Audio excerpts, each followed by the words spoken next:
Today I want to tell you something about hair care for fine and thin hair. You know, this is not my area of expertise, as my hair is rather thick. For my hair care, it's important to be nourishing, to give my hair what it needs. If it comes to taking care of fine hair, which means the single hair is rather thin, or thin hair, which means your ponytail circumference altogether is rather small, you have to be more selective. I know my hair care doesn't work for everyone, so I got myself some help to show you how to make the best out of fine hair too. After this you will know tips for both extremes and can choose what's best for your hair. So, together with my friends Sabrina and Heike, I tried to put together 3 golden rules for growing and keeping thin long hair. Number 1, very popular amongst people who try to grow their hair, is to protract the rhythm of washing to reduce the mechanical strain for the hair. This is a thing that almost doesn't work for fine hair, as you see it immediately when your hair starts getting greasy. This is why I say wash your hair rather often but gentle. On to the next point. If your hair is fresh and clean, only use leave-ins sparingly. That means products that remain in your hair until you wash it next time. With fine hair it's easy to use too much product and then the hair looks stringy. Only use drips of it and approach carefully to the right amount. Rule number 3 is important for long hair in general, but especially for fine and thin long hair. Handle your hair carefully.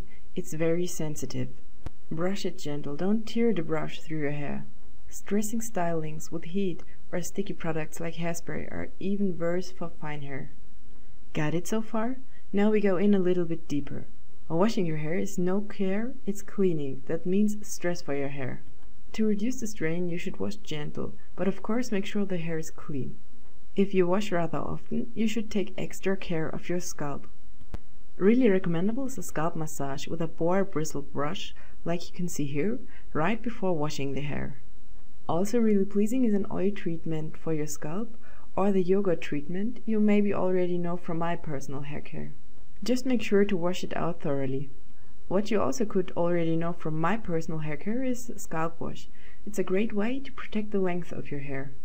In my personal hair care routine I already showed you how this works and why this is so great for long hair. If you use the treatment for your scalp, you should rather shampoo twice. If something of the treatment remains in your hair, it starts looking greasy even faster. This must not happen, but it is rather likely to appear with thin hair, as it can absorb much less product than thicker hair. When it comes to shampoo, the 3 of us, so Heike, Sabrina and me, prefer the Desert Essence coconut shampoo. Beside that, my friends have individual preferences, like a shampoo from Mix My Shampoo or the Shown shampoo from Dado Sense. This is always very individual, you just have to try different products. To make it more easy to comb your hair or to wash out length treatments, it's necessary to have a matching conditioner. Just like with the shampoo, it's very individual. Some examples which work for Heike and Sabrina are from German brands called Alverde and Altera, or the banana conditioner from Body Shop. It's important that the product does not weigh your hair down, but leave it rather fluffy and light. They should not feel sticky. As already mentioned, you should use leave-ins very carefully. You should only use tiny amounts to keep your hair from flying. It can be easier to use creams instead of oils, as you can distribute them more evenly. Finding a matching leave-in was the hardest part for my friend Heike when she was looking for the perfect hair routine. Heike really likes the Be Mine moisturizer, nipple cream you can get for nursing moms, or the protein leave-in spray I already showed you.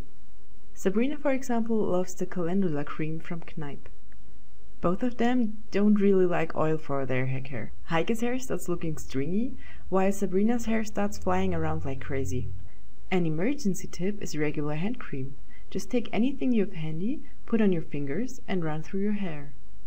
Hairstylists usually recommend for fine hair something to make it more voluminous and maximize the grip. For this you can tease, curl or blow dry your hair, or even dye blonde highlights. All those things work, but they really damage the hair. If you want to grow your fine hair long, you have to decide against all those things and keep your hair as healthy as possible, because this is the only way you can get it longer. You cannot have dyed and heat styled fine hair if you want to grow it long at the same time. Now we're at the end. Thin hair is likely to be noticed as not beautiful and it's not possible to grow it long, but come on, look at Sabrina's beautiful and silky long hair. Fine hair is sometimes pushed into more volume and therefore loses its special lightness and aesthetics. This is something you cannot reach with thicker hair, for example. You could say fine hair does not need a lot of styling to pump it up and make it look big. It only needs what it looks like, soft and gentle care to preserve its natural beauty.